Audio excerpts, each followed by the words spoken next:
오늘 우리에게 주시는 하나님 말씀은 신약 성경 에베소서 6장 18절부터 24절까지입니다.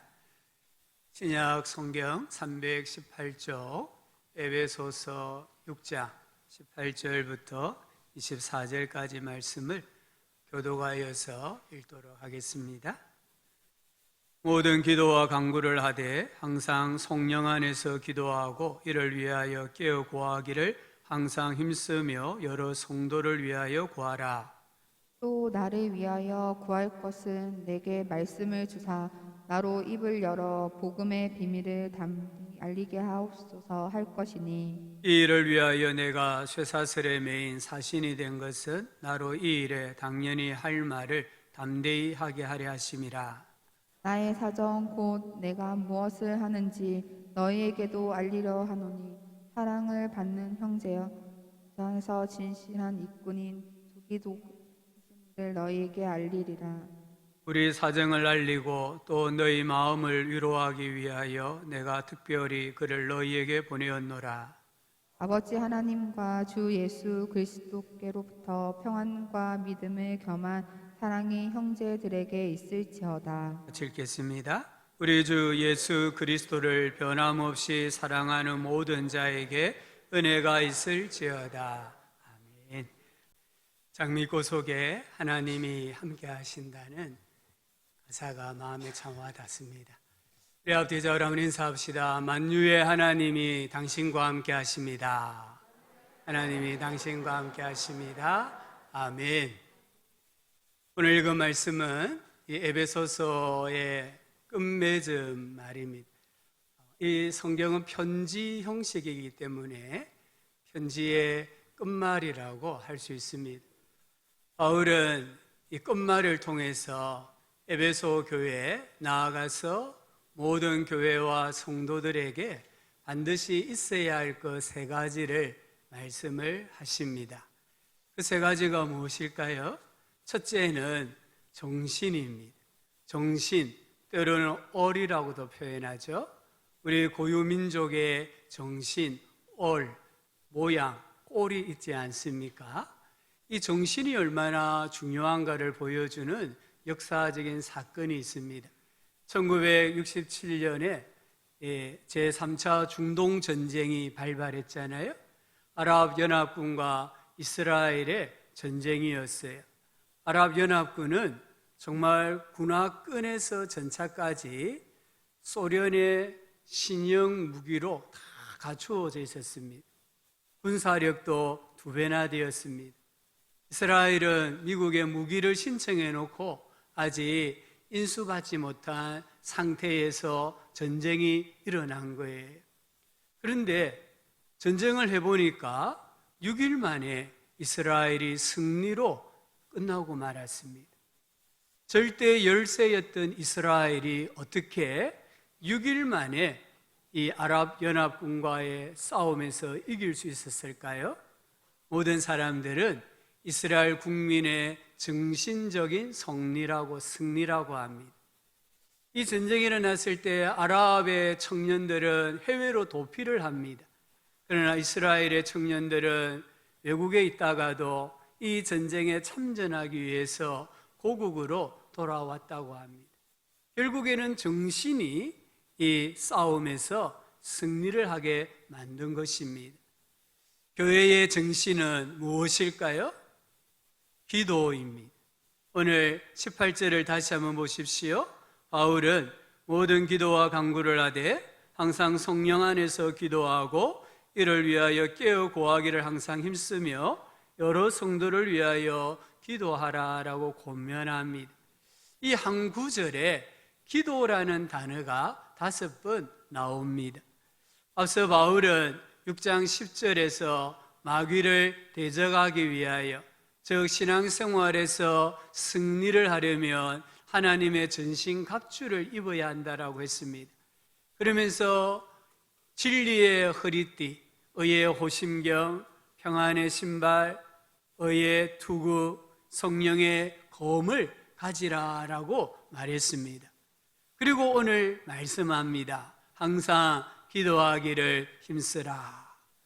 조금 다르게 우리 생각해 보면 전쟁에 나가는 장수가 모든 무기를 다 갖추었습니다. 그런데 총사령관이 너 항상 기도해라 이렇게 말하는 것과 같습니다. 기도는 하나님의 전신갑주를 더욱 견고하게 하고 그 기능이 작동하도록 하는 것입니다. 우리가 지난 주간에 미국의 조셉 바이든 대통령이 우리 한국을 방문했잖아요.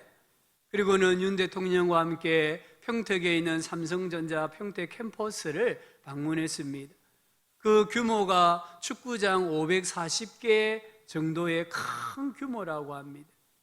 근데 이 삼성 평택 캠퍼스에 얼마나 최신형 기계들, 세계 최고급 인력들이 있습니까? 그런데요, 만약에 전력이 공급되지 않는다면, 그 공장에 전기가 들어가지 않는다면 그 기계나 사람은 무용지물이 되고 마는 거예요. 홀케스라는 분은 전신갑주의 각 부분은 기도를 통해 덧입혀진다라고 했습니다. 기도를 통해서 전신갑주가 더 효력을 발휘한다 이 말씀이에요. 우리 교회와 성도의 정신적인 지주, 우리를 붙들고 있는 기둥은 기도라는 것을 꼭 기억해야 합니다. 마가복음 9장에 보면은 예수님께서 산기도하러 가셨을 때에 산 아래에서 제자들이 귀신 들린 아이를 고치지 못해서 쩔쩔매고 있었잖아요. 그때 예수님이 내려오셔서 제자들을 또 그 귀신 들린 아이를 불쌍히 여기셔가지고 귀신을 내쫓아 주셨어요. 그리고는 예수님 이렇게 말씀하셨습니다. 기도 외에는 이런 종류가 나갈 수 없느니라. 오직 기도로만 너희들이 가지고 있는 믿음, 은사, 말씀, 그게 효과적으로 발휘가 된다는 거예요. 예수님의 제자들은 누굽니까? 매일 예수님의 얼굴을 본 사람들이잖아요. 매일 예수님의 그 달고 오묘한 말씀을 들은 사람들이잖아요. 매일 예수님께서 행하시는 기적을 본 사람들이잖아요. 어떤 의미에서 제자들은 귀신을 쫓아내는 전문가라고 할 수 있습니다. 그러나 기도가 없이 하니까 귀신을 쫓아내지 못했던 거예요. 기도하지 않으면은 결국 우리 인생의 모든 것은 무용지물이 되고 마는 것입니다. 사도행전에 나오는 초대교회를 보십시오. 철저하게 기도하는 교회입니다. 12제자와 120 성도가 오로지 기도하는 일에 힘쓰고 있을 때에 성령이 강림했습니다. 교회는 기도로 시작이 되고 기도로 성장하고 기도로 부흥한다는 것을 말씀합니다. 1세기, 2세기 교회 구성원들은 대부분 노예 출신이었습니다. 여자들이었습니다. 과부들이었습니다. 사회적 약자였습니다. 이들은 매일 붙잡혀갖고 매일 고문을 당했고 매일 순교했습니다. 그래서 신자들은 땅 밑으로 내려가기 시작했습니다. 그래서 그곳을 카타콤, 지하 도시라고 합니다. 우리가 터키나 로마를 방문해 보면은 이 카타콤을 방문을 할 수가 있어요.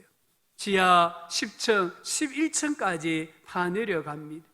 거기서 태어나고 자라고 죽고 거기에서 매장이 되었습니다. 이렇게 풀뿌리와 같이 약하고 힘없는 교회였는데 어떻게 단시일에 로마를 복음으로 정복하고 전 세계에 복음을 전할 수 있었을까요?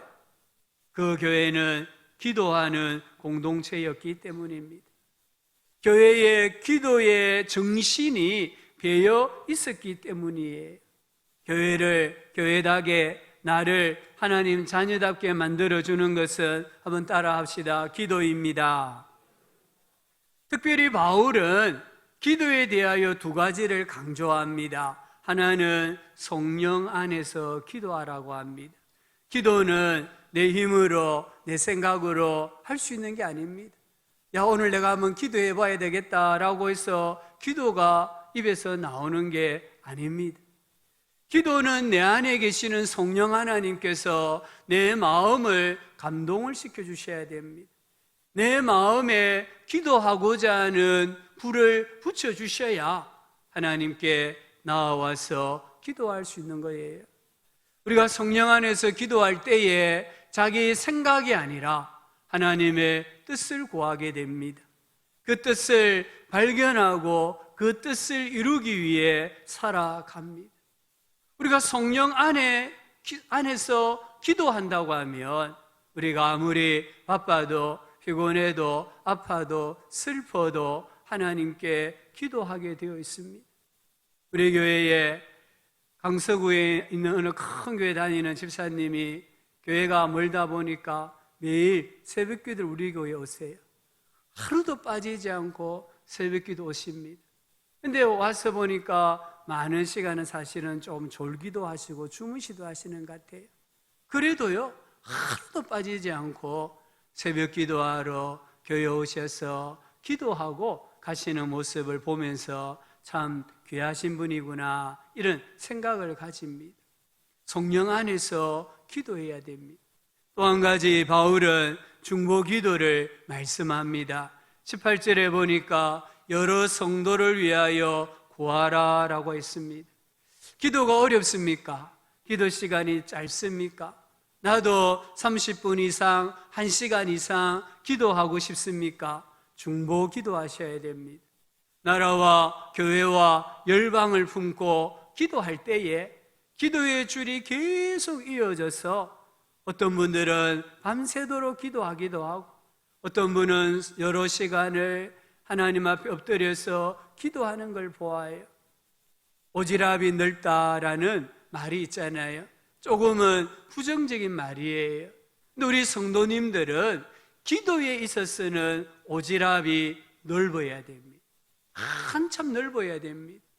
우리는 기도를 통해서 이 나라 저 나라에 간섭하고 이 사람 저 사람의 일에 간섭하고 이 일 저 일에 다 참견하고 아는 사람 알지 못하는 사람 친한 사람 친하지 않는 사람의 모든 일에까지 참견할 수 있어야 됩니다. 그것을 중보기도라고 말하는 것이에요. 또한 바울은 오늘 19절을 보니까 나를 위하여 구할 것은 했습니다. 여기 나는 누굽니까? 사도 바울입니다. 바울은 자신을 위해서 기도해 달라고 에베소 교회에 부탁을 합니다. 그리고 기도의 내용까지 구체적으로 알려줍니다. 하나님께서 자기에게 맡기신 복음 전파 사역입니다. 내게 말씀을 주사, 여기 주다라는 동사는 문법으로는 수동태입니다. 지금 바울이 하는 말은 자기 말이 아니라 하나님께서 내게 주신 말씀이라는 거예요. 그러니까 이 말씀의 주체가 하나님이시라는 것을 강조합니다. 바울은 하나님께서 자기에게 주신 말씀을 입을 열어 담대히 말할 수 있도록 여러분들이 중보 기도해 주십시오라고 하는 거예요.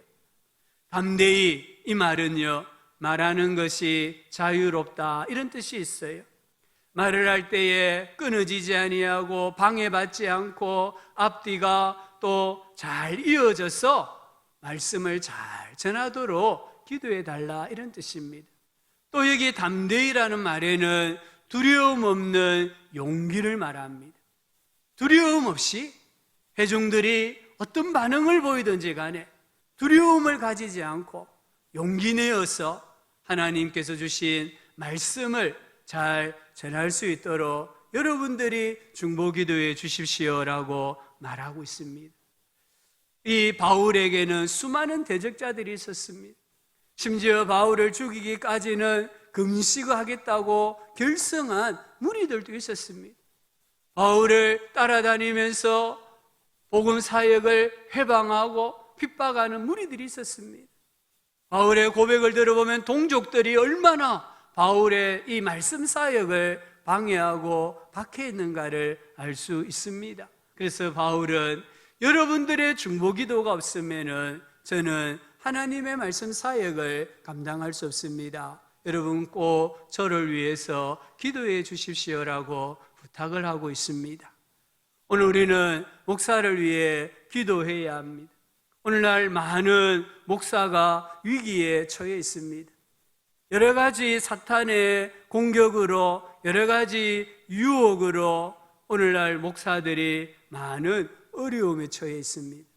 목사들이 두려움 없이 용기를 가지고 말씀을 잘 전할 수 있도록 성도들은 기도해야 합니다. 오늘 예배 오셨는데 예배 오셔서 자리에 앉자 말자 기도하셨잖아요. 무엇을 위해 기도하셨습니까? 가장 먼저 가장 오랜 시간을 하나님의 말씀을 전하는 설교자를 위해 기도하셔야 돼요. 오늘 이 시간에 말씀을 전하는 주의 종을 위해 이 자리에 담임 목사가 서든 전도사가 서든 나의 어린 주의 종이 서든 그 종을 통해서 하시는 말씀이 권세가 있고 능력이 있고 나에게 은혜가 될 수 있도록 담대하게 하나님의 말씀을 전할 수 있도록 기도해야 됩니다. 기도하셨습니까? 내가 말씀을 전하는 주의 종을 위해서 기도를 얼마나 많이 하느냐에 따라서 저는 우리 성도들이 은혜 받는 양이 결정된다고 생각을 합니다. 기도하셔야 귀가 열립니다. 기도하셔야 마귀가 떠나가는 것이에요. 특별히 이 자리에 올라와서 대표 기도하시는 분들 한 주 내내 기도하셔야 됩니다. 내가 내 의지나 내 생각을 따라 기도하는 것이 아니라 성령 하나님께서 내가 기도할 수 있도록 은혜를 부어달라고 기도를 많이 하셔야 돼요. 그리고 이 자리에서 1분을 하든 3분을 하든 가장 많은 시간을 할애하여서 가장 진지하게 간절하게 구해야 될 것은 오늘 말씀을 전하는 주의 종을 위해 기도하셔야 돼요. 얼마나 많은 대적들이 있습니까? 얼마나 많은 방해하는, 해방하는 악한 영들이 있습니까? 그런 가운데서도 담대하게 말씀을 전할 수 있도록 기도하셔야 되고 우리 성도들에게 들을 귀를 주시고 깨닫는 마음을 달라라고 기도하셔야 돼요. 목적이 이끄는 기도하셔야 돼요. 그렇지 않으면요, 여기서 회중을 위한 기도, 그 시간에 말씀을 전하는 주의 종을 위한 기도가 만약에 빠진다면 죄송하지만 예배를 위한 기도가 아니에요. 그거는 개인 기도입니다. 성령님께서 예배를 위하여 기도하라고 세우셨는데 예배를 위해 기도하지 않는다면 그 기도는 목적에 도달하지 못하는 기도가 되고 마는 것입니다. 우리 한 주의 삶 가운데 가장 영적 전쟁이 치열하게 일어나는 시간이 언제냐? 내가 성경 읽을 때이고 내가 기도할 때이고 내가 예배 시간에 하나님 말씀을 들을 때입니다. 이 시간에 마귀가 가장 치열하게 우리를 공격합니다. 하나님 말씀을 듣지 못하게 귀를 막습니다. 하나님 말씀을 전하는 자가 조금 불편하게 느껴질 그런 행동들을 취하게 만듭니다. 그러니까 우리가 얼마나 기도해야 됩니까? 기도해야 내가 말씀에 귀를 열고 말씀을 듣게 되고 그 말씀이 내 안에서 역사하면은 우리가 혼과 영과 관절과 골수가 찔러 쪼개어지는 치료받는 변화되는 살아나는 역사가 일어나는 거예요. 그래서 마귀는 자꾸만 우리로 하여금 목적에 맞지 않는 기도를 하게 만들고 하나님의 말씀에 집중하지 못하게 만드는 거예요. 대선교사, 대목회자와 같은 사도 바울도 성도들의 중보 기도가 없다고 한다면 사역을 할 수 없었기 때문에 중보 기도를 부탁을 했습니다. 오늘날 목사들이 중보 기도 없이는 그 교회를 섬기고 있는 성도들의 중보 기도가 없이는 설 수 없다는 것을 기억하시고 여러분들이 무릎 꿇을 때마다 교회를 위해 주의 종들을 위해서 기도해 주시기를 주의 이름으로 축복합니다. 우리 신앙 경륜이 많은 거 자랑입니다. 내가 교회에서 직분을 받은 거 자랑입니다. 내가 성경 지식을 많이 아는 거 자랑입니다. 그러나 그것보다 더 중요한 것은 기도로 무장하는 것입니다. 기도하지 않으면 이 모든 것은 무용지물입니다. E.M. 바운저라는 분이 기도의 능력에서 이렇게 말했습니다. 기도의 사람은 그의 방벽에 항상 기도의 입김이 서려 있다. 그리고 어느 공간에 들어가서 말을 하면은 그 공간에 서리가 끼는 것을 볼 수 있잖아요.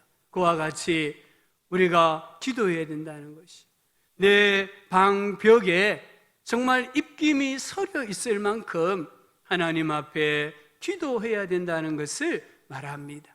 우리 교회에, 우리 성도님들의 신앙생활에 기도의 정신이 배어 있기를 주의 이름으로 축복합니다. 두 번째는 교회에 있어야 될 게 무엇일까요? 일꾼입니다. 사도행전 6장에 보면은 초대 예루살렘 교회가 교회에 일꾼을 세웁니다. 집사라는 일꾼을 세웁니다. 그런데 자격이 무엇입니까? 성령과 지혜가 충만한 사람입니다. 사람들에게 칭찬받는 사람입니다. 아니, 교회에 그냥 일꾼을 세우는데 뭐 이렇게 조건이 높습니까? 그 성경을 잘 읽어보면은, 나나주에 보면은 이렇게 직분자를 세운 이유가 교회의 재정 출납을 맡기기 위해서입니다. 교회의 재정 부의를 맡기기 위해서 일꾼을 세우는데 성령이 충만해야 되고 지혜가 충만해야 되고 사람들에게 칭찬받는 사람이어야 하고, 더 나아가서 하나님을 만난 경험이 있어야 됩니다. 하나님의 말씀을 배우고 전하고 가르칠 수 있는 영적인 실력이 있는 사람을 세우라고 했습니다. 그래서 스데반 집사를 비롯해서 7 집사를 교회의 재정 부원으로 집사로 세웠다라고 말씀합니다. 그만큼 교회에는 일꾼이 중요하다는 거예요. 누구를, 어떤 사람을 교회의 일꾼으로 세워서 그 일을 맡기느냐가 교회에 중요하다는 것을 말하고 있는 거예요. 오늘 사도 바울은 21절 22절에서 두기고라는 일꾼을 소개합니다. 바울은 두기고를 가리켜서 나의 사정, 곧 내가 무엇을 하는지 모든 일을 너희에게 알려주는 사람이다 라고 했습니다. 바울과 이 두기고가 이심전심이었다는 거예요. 바울의 생각이 곧 두기고의 생각이고, 두기고의 생각이 곧 바울의 생각일 만큼 마음이 통하는 일꾼이었습니다. 그러면서 바울은 두기고를 3가지로 묘사합니다. 첫째는 사랑을 받는 형제입니다. 하나님에게, 바울에게, 성도들에게 사랑을 받는 일꾼이라는 거예요. 얼마나 행복한 사람입니까? 우리 성도님들 하나님에게 사랑받으시기를 주의 이름으로 축복합니다. 목사에게도 성도에게도 사랑받는 일꾼이 되셔야 합니다. 두 번째는 진실한 일꾼이라고 했습니다. 이게 진실하단 말은 충성하다 이런 뜻입니다. 곧 신실하다 이런 뜻입니다. 하나님과 사람 앞에서 일관되게 일하는 자세를 가진 일꾼이 두기고였습니다. 첫 번째로는 위로하는 일꾼이라고 말합니다. 두기고는 바울의 사정을 교회에 알려주고 교회 성도들을 위로하는 일꾼이었다는 것입니다. 위로하는 일꾼, 얼마나 귀한 표현입니까? 또한 골로새서 4장 7절을 보니까 주 안에서 함께 된 종이라고 말했습니다. 교회의 일꾼은 먼저는 주님의 종입니다. 주님의 종이고 함께 종인 사람들이 주님의 일꾼입니다. 우리는 예수님 안에서 서로 섬기는 자입니다. 우리는 주 안에서 서로 발을 씻겨야 하고 서로 존중해야 하고 서로에게 스스로 종이 되어야 합니다. 주님은 교회들마다 두기고와 같은 종이 많아지기를 원하고 계십니다. 우리 모든 성도님들이 주 안에서 사랑을 받는 일꾼, 진실한 일꾼, 위로하는 일꾼, 함께 종의 의식을 가지고 교회를 섬기는, 성도들을 섬기는 일꾼이 되기를 주의 이름으로 축복합니다. 하나님은 그 일꾼을 통해서 주님의 몸인 교회를 세워 가십니다. 세 번째, 교회에 있어야 될 게 무엇입니까? 오늘 말씀해 보니까 영적 자산이라고 말합니다. 우리 6장 23절 24절을 같이 다시 한번 읽어봅시다. 하나님, 아버지 하나님과 주 예수 그리스도께로부터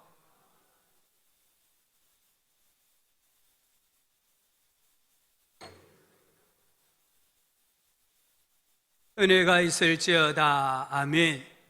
바울은 교회의 세 가지 영적 자산을 말합니다. 첫 번째 자산은 평안입니다. 평안은 잘 굴러가는 것입니다. 우리가 자동차, 비행기를 만들 때에 그 안에 부품이 수십만 개가 들어간다고 하잖아요. 그 수십만 개 중에 하나라도 불량품이라든지 만약에 자기가 있어야 될 위치에서 이탈해버리면 큰 사고가 나고 맙니다. 에베소서 2장 20절부터 22절에 보면은 너희는 사도들과 선지자들의 터 위에 세우심을 입은 자라. 그리스도 예수께서 친히 모퉁이 돌이 되셨느니라.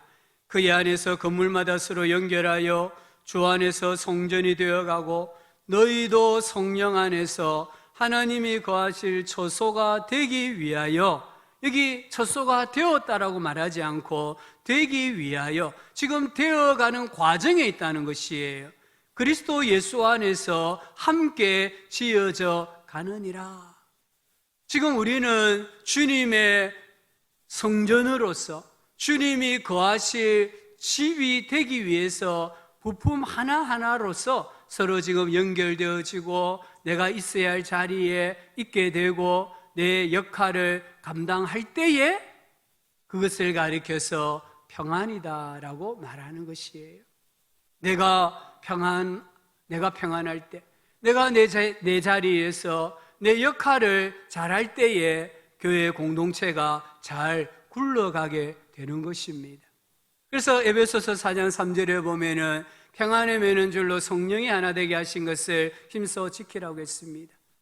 성령 하나님께서 우리 모두를 평안이라는 동아줄로 묶어 놓았다는 거예요. 그 줄을 풀려고 하지 말고 줄이 풀리지 아니하도록 서로 세게 잡아 당겨라, 이렇게 말씀을 하고 계십니다. 할 수 있거든 너희로서는 모든 사람과 더불어 화목하라고 말씀도 하셨습니다. 두 번째 자산은 믿음을 겸한 사랑입니다. 믿음은 있는데 사랑이 없다면 그 믿음은 나무 조각과 같습니다. 정이 없어집니다. 반대로 사랑은 있는데 믿음이 없다면 교회는 질서가 없어집니다. 둘 다 바른 모습은 아닙니다. 그래서 믿음이 있는, 믿음을 겸한 사랑이 교회 안에 있어야 한다라고 하셨습니다. 베드로서 1장 5절부터 7절에 보니까 그러므로 너희는 더욱 힘써 너희 믿음의 덕을, 덕의 지식을, 지식의 절제를, 절제의 인내를, 인내의 경건을, 경건의 형제 우애를, 형제 우애의 하나님의 사랑을 더하라라고 말씀하고 계십니다. 우리의 믿음이 사랑을 겸한 믿음이 되고 우리의 사랑이 믿음을 겸한 사랑이 되기를 간절히 소망합니다. 세 번째 자산은 은혜입니다. 24절에 우리 주 예수 그리스도를 변함없이 사랑하는 모든 자에게 은혜가 있을지어다. 은혜는 위로부터 내려옵니다. 우리 하나님은 변함없이 예수님을 사랑하는 자들에게 하늘로부터 은혜를 부어 주십니다. 예수님을 사랑하는 것, 주님의 몸인 교회를 사랑하는 것이 하나님의 은혜가 공급되는 파이프라인입니다. 예수님을 더욱 사랑하심으로 하나님의 은혜가 우리 성도님들의 삶 깊은 곳까지 흘러내리기를 주의 이름으로 축원합니다. 우리가 은혜 받으면 자존감이 회복이 됩니다. 자존감이 높아집니다. 하나님 은혜가 없으면 삶이 불안하고 결코 만족이 없습니다. 환희 제이 크로스비는 그분이 아주 어렸을 때에 열병으로 맹인이 되었습니다. 근데 이분이 하나님을 만났습니다. 하나님의 은혜를 체험하고는 찬송시를 3,000곡 이상을 썼다고 합니다. 그 중에 21곡이 우리 찬송가에 수록되어 있어요. 그분이 이렇게 말합니다. 나는 한 번도 장래를 원망한 적이 없습니다. 오직 나를 사망에서 건지어 영원한 생명을 주신 하나님의 은혜에 감사할 뿐입니다. 하나님을 만나니까, 하나님의 은혜를 체험하니까 자기가 맹인이 된 것에 대해서 원망이 없더라는 거예요. 그리고는 하나님을 노래하는 찬송시를 썼다는 것입니다. 일본인이 가장 존경하는 인물 중에 가타오카라는 분이 계십니다. 이분은 4번이나 중의원 의장을 역임했다고 합니다. 그가 미국 유학 중에 기차에 치여서 수십 미터 나라가 떨어졌다고 해요. 정신을 차려보니까 모래밭이었다고 합니다. 그는 거기서 하나님을 만났습니다. 누가 나를 모래밭에 떨어지게 했을까? 누가 나를 살게 했을까? 생각하다가 바로 그분이 하나님이라는 것을 깨닫습니다. 몸에 한 군데도 다치지 않았습니다. 그는 즉시 모래밭에 꿇어 엎드려 기도하고 자기 발로 교회를 찾아가서 예수님을 믿기 시작했습니다. 그 이후로 그는 무슨 일이 있어도 주일은 교회에 나가 예배를 드렸고 교인들의 신발을 정리하는 일을 했다고 합니다. 자신이 직접 목사님께 드리는 생활비를 봉투에 담고 리본을 매어 찾아가서 무릎을 꿇고 드렸다고 합니다. 무슨 말입니까? 한마디로 하나님 은혜 받았다는 거잖아요. 하나님을 만났다는 거잖아요. 우리가 하나님의 은혜로 살아가는 줄 믿습니다. 우리 앞뒤 좌우로 이렇게 고백합시다. 나는 하나님의 은혜로 살아가고 있습니다. 하나님의 은혜로 살아가고 있습니다. 아멘. 이 고백이 많은 교회가 되기를 축복합니다. 나는 하나님의 은혜로 살아가고 있습니다. 이렇게 고백하는 우리 성도가 되시기를 주의 이름으로 축복합니다. 내가 누려왔던 모든 것들이, 내가 지나왔던 모든 시간이, 내가 걸어왔던 모든 순간이 당연한 거 아니라 은혜였어. 아침 해가 뜨고 저녁에 노을, 봄의 꽃향기와 가을의 열매, 변하는 계절의 모든 순간이 당연한 거 아니라 은혜였어. 내가 이 땅에 태어나 사는 거, 어린아이 시절과 지금까지 숨을 쉬며 살며 꿈을 꾸는 삶, 당연한 거 아니라 은혜였어.